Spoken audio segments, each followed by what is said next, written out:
सरफराज बुट्टी कहते हैं कि हम 1 सेकंड के लिए भी सरेंडर करने को तैयार नहीं है, 1000 साल तक ये जंग लड़ेंगे। क्यों भाई 1000 साल?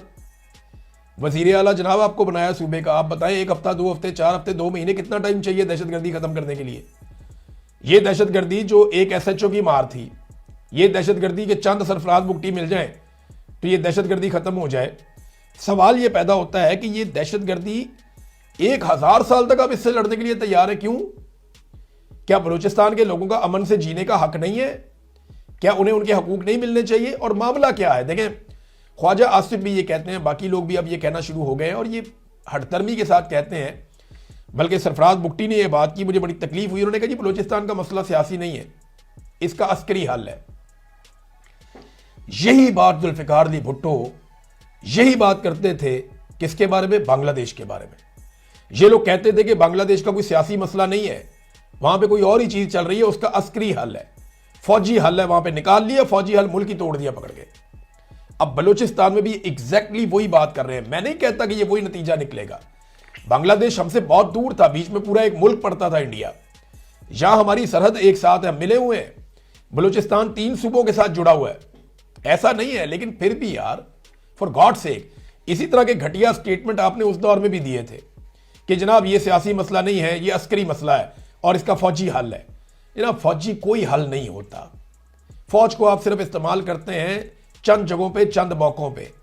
आपने लोगों की महरूमियां दूर करनी होती हैं, लोगों को कौमी धारे में लाना होता है, लोगों की गलतफहमियां दूर करनी होती है और लोगों के शिकवे और शिकायतें दूर करने होते हैं, लोगों के दुखों का मदावा करना होता है। ये आपने करना होता है, जो आप करने के लिए ज़हनी तौर पे बिल्कुल तैयार नहीं है, क्योंकि लोगों को शऊर है ना। लोग ये कहते हैं जनाब हमारे वसाइल पे हमारा हक है, पहले हमारा चूल्हा जलेगा फिर हमारी गैस जाएगी पंजाब में और सिंध में। लेकिन यहां क्या होता है कि लाहौर के डिफेंस में या इस्लामाबाद में बैठी हुई एक औरत एक इलेक्ट्रिक लाइटर को ऐसे चलाती है और उसके घर के चूल्हे में गैस आ जाती है, और जहां से ये गैस निकल रही है वहां डेरा बुगटी में, वहां की औरतें लकड़ियां चुनने जाती हैं, बेचारी वापस आती हैं, उन्हीं लकड़ियों को फूंकती रहती हैं और फूक फूक के लकड़ियों को वो आग लगाती है और उसके ऊपर वो अपने घर वालों के लिए खाना पकाती हैं। अंदाजा करें आप, ये कितनी बड़ी ज्यादती है, कितना बड़ा जुल्म है। फिर जब वो इस जुल्म के खिलाफ बोलते हैं, आप कहते हैं जी बागी हैं, गद्दार हैं, फिर जबरी तौर पे लापता हो जाते हैं ऐसे लोग। ये वो महरूमियां हैं, मैंने एक मिसाल दी है, इस तरह की दर्जनों और मिसालें। ये वो महरूमियां जिनकी वजह से बलूचिस्तान के लोग मुतनफ़र हुए, और ये आहिस्ता आहिस्ता नफरत में बढ़ जाती हैं चीजें। तो इसको रियासत जितनी जल्दी समझेगी, इसका एक सियासी हल है और वो निकाला जाना चाहिए। सबको साथ लेकर चलती है रियासत। ऐसे नहीं होता कि कुछ लोगों के बारे में आपकी सोच कुछ और हो, कुछ सूबों के बारे में और हो और बाकी लोगों के बारे में कुछ और हो। अभी 8 फरवरी के हवाले से जो जरदारियों के चेहरों से नकाब नोचा जा रहा है कराची में, वो भी देखें आप। 170 पाकिस्तान तहरीके इंसाफ के जो सरगर्म कारकुन है या ओहदेदार है, उनके नाम 3 MPO में डाल के उनको नजरबंद कर दिया उन्होंने। अंदाजा करें आप, ये जरदारियों की हुकूमत है सिंध में और इतनी घटिया पॉलिटिक्स ये कर रहे हैं कि इन्होंने वहां पे अलग डिक्टेटरशिप लगाई हुई है सिंध में। कल को ये लोग कोई शिकवा कोई शिकायत नहीं कर सकेंगे अगर एस्टेब्लिशमेंट ने या किसी ने भी इनके साथ ऐसा कुछ किया तो। एक और अजीब खबर मैं आपको देता हूं नाजरीन, आप हैरान हो जाएंगे पाकिस्तान में किस किस्म की फस्तायत है। हुआ यह कि पाकिस्तान तहरीके इंसाफ को 26 नवंबर को गोलियां मारी गई इस्लामाबाद में, डी चौक में। अब वहां पे जो लोग आए हुए थे उनकी गाड़ियां वहां पे लोग छोड़ के भागे बेचारे, जान बचाने के लिए गोलियां मार रहे थे सीधे। वो गाड़ियां पुलिस वाले ले गए और इस्तेमाल करते रहे। अब खबर यह आई है, क्राइम रिपोर्टर एजाज चीमा साहब ने दावा किया कि 26 नवंबर 2024 के एहतजाज में तहरीके इंसाफ के कारकुनान से कब्जे में ली गई गाड़ियां इस्लामाबाद पुलिस के अफसरान के जरिए इस्तेमाल होने का इंकशाफ। कारकुनान की 400 महंगी गाड़ियां बशमूल मर्सिडीज V8 इस्लामाबाद पुलिस अफसरान और एहलकार इस्तेमाल कर रहे हैं। गाड़ियां लेने जो लोग आते हैं उन्हें कहा जाता है कि आपको 9 मई में और 26 नवंबर के अंदर हम आपको अंदर कर देंगे। अंदाजा करें नाज़रीन कैसा जुल्म है। फिर कहते हैं जी PTI कारकुनान की गाड़ियों का मामला, इस्लामाबाद पुलिस के एक कांस्टेबल के पास फॉर्च्यूनर गाड़ी है। अंदाजा करें आप, एक SSP के जेरे इस्तेमाल महंगी गाड़ी रही। एक वजीर ने IG इस्लामाबाद को SSP के जेरे इस्तेमाल गाड़ी वापस करने का कहा, जो बाद में वापस कर दी गई। कुछ लोग PTI वाले जो है वो पैसे दे दूं कि अपनी गाड़ियां बड़ी मुश्किल से पुलिस से लेकर गए। अंदाजा करें जहां पे लूट का मार समझ ले, यानी रियासत, चलो लड़ाई तो आसिम मुनीर साहब को PTI पे गुस्सा है ना, इमरान खान पे गुस्सा है, उसकी वजह से वो उनकी पार्टी को तबाह करना चाहते हैं। लेकिन आप जरा ये सोचें कि कैसा आवे का आवा ही बिगड़ा हुआ है कि पुलिस ने माले गनीमत समझ के पहले 9 मई के मुकदमात में जिन लोगों को पकड़ा उनसे माल बनाया, फिर बेशुमार लोगों को पकड़ते थे, माल बनाते थे, ब्लैकमेल करते थे, छोड़ देते थे। बड़ा माल बनाया, कई पुलिस वाले करोड़ों अरबोपति बन गए इस चक्कर में। लाहौर में आप जाके चेक करवा के देख लें, बेशुमार लोगों से इन्होंने माल खाया। और उसके बाद ये तो हो गया 9 मई। अब 26 नवंबर को जिन लोगों का कत्लेआम किया गया, जिन पे गोलियां चलाई गई, उनकी गाड़ियां कब्जे में लेके 400 गाड़ियां पुलिस वाले और अफसरान इस्तेमाल कर रहे हैं। अंदाजा करें आप, कांस्टेबल जो है वो फॉर्च्यूनर गाड़ी इस्तेमाल कर रहा है, और वो जिस बंदे की गाड़ी है बेचारा जब लेने आता है उसे कहते हैं कि नहीं जी आपके ऊपर हम डाल देंगे कत्लेआम, आपके ऊपर मुकदमा डाल देंगे, अंदर कर देंगे। और रियासत में कोई इन्हें इंसाफ देने वाला भी बाकी नहीं है। ये नाजरीन पाकिस्तान की हालत है।